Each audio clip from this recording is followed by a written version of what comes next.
আসসালামু আলাইকুম ওয়া রাহমাতুল্লাহি ওয়া বারাকাতুহু।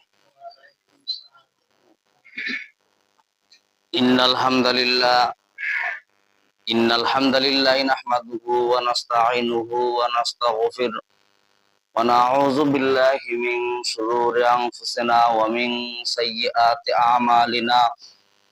মান ইয়াহদিহিল্লাহু ফালা মুদিল্লা লাহু ওয়া মান ইউদ্লিলহু ফালা হাদিয়া লাহু। ওয়া নাশহাদু আল লা ইলাহা ইল্লাল্লাহু ওয়াহদাহু লা শারীকা লাহু ونشهد أن محمدا عبده ورسوله الذي أرسله بالحق بشيرا ونذيرا وداعيا إلى الله بإذنه وسراجا منيرا. أما بعد فقد قال الله تعالى في كلامه المجيد والفرقانه الحميد. فأعوذ بالله من الشيطان الرجيم. بسم الله الرحمن الرحيم. والوالدات يرضعن أولادهن حولين كاملين لمن أراد أن يتم الرضاعة وعلى المولود له رزقهن وكسوتهن بالمعروف. وقال الله تعالى في كلامه المجيد والفرقانه الحميد. أعوذ بالله من الشيطان الرجيم. إن الله وملائكته يصلون على النبي يا أيها الذين آمنوا صلوا عليه وسلموا تسليما. درود إبراهيم بوري اللهم صل على محمد وعلى آل محمد كما صليت على إبراهيم وعلى آل إبراهيم إنك حميد مجيد. اللهم بارك على محمد وعلى آل محمد كما باركت على إبراهيم وعلى آل إبراهيم إنك حميد مجيد.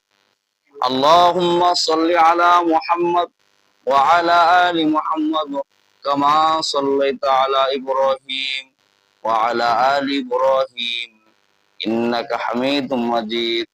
اللهم بارك على محمد وعلى آل محمد كما باركت على إبراهيم وعلى آل إبراهيم إنك حميد مجيد.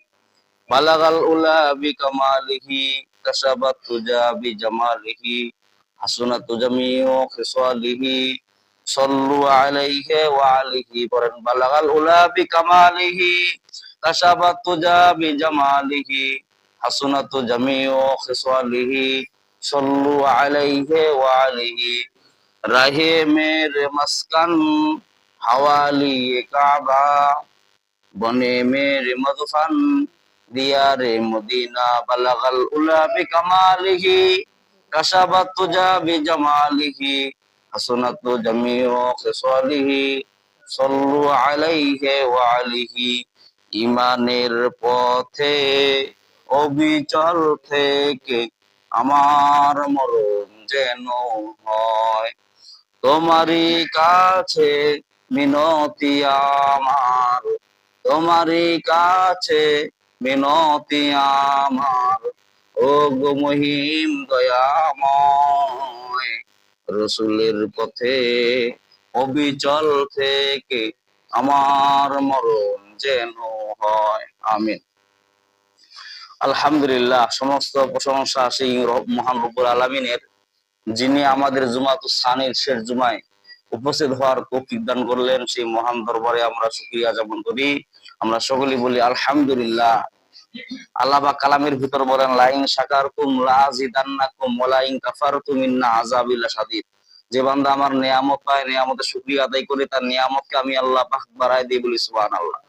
এবং যে বান্দা আমার নিয়ামত পাইলো নিয়ামতের শুকরিয়া আদায় করে না, আল্লাহ পাক বললেন যে ইন্না আযাবি লাশাদীদ, আমি তার নিয়ামতকে চিনাই না, ইন্না আযাবি লাশাদীদ, সত্য আযাব দ্বারা গ্রেফতারে বলি নাউযুবিল্লাহ।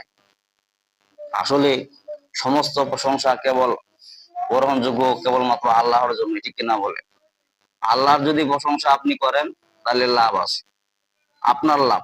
আর যদি মানুষের প্রশংসা করেন তাহলে মানুষের লাভ, আপনার কোনো লাভ হবে না। আল্লাহ পাক বলেন যে আমার প্রশংসা বান্দা যত পরিমাণে আদায় করে তত পরিমাণে তার নিয়ামতকে আমি আল্লাহ পাক বাড়াইয়া দিই বলি সুবহানাল্লাহ। এই সুবহানাল্লাহ, আলহামদুলিল্লাহ, আল্লাহু আকবার, লা ইলাহা ইল্লাল্লাহ, আল্লাহু আকবার। বিশ্বনবী জান্নাতের মধ্যে একটা বাড়ি দেখছিলেন, সেই বাড়ির মধ্যে দেখলেন যে সেই জান্নাতের বাড়ির ইট ছিল স্বর্ণের এবং রূপার। জিব্রাইলকে জিজ্ঞাসা করলেন যে জিব্রাইল, ইয়া আখি জিব্রাইল, আনতা জান্নাতু, এই জান্নাতের মধ্যে যে ইটের যে স্বর্ণ এবং রূপা কার জন্য নির্মাণ করা হচ্ছে? জিবরাইল আমিন বললেন যে ওদের জন্য নির্মাণ করা হচ্ছে যারা দুনিয়ার বুকে সুবহানাল্লাহ, আলহামদুলিল্লাহ যারা পাঠ করে, বলেন না সুবহানাল্লাহ। যত পরিমাণে সুবহানাল্লাহ পাঠ করবেন তত পরিমাণে কি জান্নাতের মধ্যে, জান্নাত কয়টা বলেন দেখি? জান্নাত একটা, জান্নাতের দরজা হলো 8টা। জাহান্নাম কয়টা? জাহান্নাম 7টা। জাহান্নাম একটা, কিন্তু দরজা হলো 7টা আর কি, 7টা দরজা। এই যে আলহামদুলিল্লাহ, এখানে কয়টা শব্দ আছে বলেন দেখি? 8টা শব্দ আছে। আলহামদুলিল্লাহর মধ্যে 8টা শব্দ আছে। মুফাসসিরগণ ব্যাখ্যা লিখছেন যে যদি কেউ আলহামদুলিল্লাহ ভালো করে যদি স্পষ্টভাবে সুস্পষ্টভাবে যদি পড়ে অন্তরস্থল থেকে, তাহলে তার জন্য 8টা জান্নাত দরজা আল্লাহ খুলে দিবেন, বলেন না সুবহানাল্লাহ। এই জন্য আলহামদুলিল্লাহ এটা মানে বলা মানে কি? এটা বিশেষ একটা নিয়ামত আল্লাহ পাকের।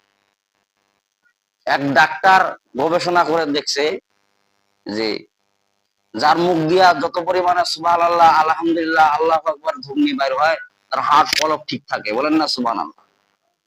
কারণ হার্টের মধ্যে ওই আল্লাহ তাআলা, আল্লাহ আল্লাহ আল্লাহ শব্দ উচ্চারণ করে। যে হিন্দু হোক, নাসারা হোক, মুসলিম হোক, কি হয় হোক, কিন্তু ওই শব্দ হার্টের মধ্যে একটা শব্দ করে আল্লাহ আল্লাহ। তার মানে কি মানুষের অন্তরের ভিতরে আল্লাহ তাআলা থাকেন, বলেন না সুবহানাল্লাহ। আর আল্লাহ